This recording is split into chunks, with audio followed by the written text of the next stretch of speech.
تأهل النصر إلى المباراة النهائية في كأس الملك سلمان للأندية الأبطال بعد الفوز بصعوبة على الشرطة العراقي في المباراة التي جمعت بين الفريقين في نصف نهائي كأس الملك سلمان للأندية الأبطال البطولة العربية، والتي تقام في المملكة العربية السعودية. جاء هدف النصر الوحيد عن طريق البرتغالي كريستيانو رونالدو صاروخ ماديرا، الذي ينجح في تعزيز تفوقه ليحتل صدارة هداف البطولة العربية حتى الآن، بعد خروج الاتحاد وكريم بنزيما من البطولة، أقرب المنافسين له على لقب هداف دوري أبطال الملك سلمان.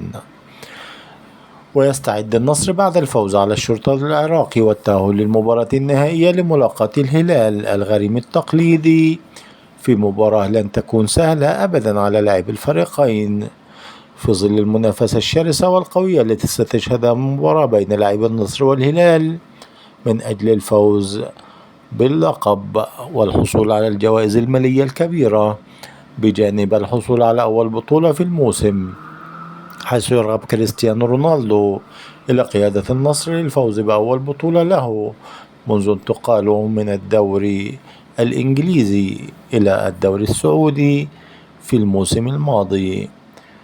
ومن المنتظر أن تشهد مباراة النصر والهلال منافسة كبيرة وقوية بين لاعبي الفريقين على أرضية الملعب، في ظل رغبة كل منهما في تحقيق الفوز على حساب الآخر، خاصة وأن هناك تنافس آخر بين المشجعين في المدرجات من أرضية الملعب.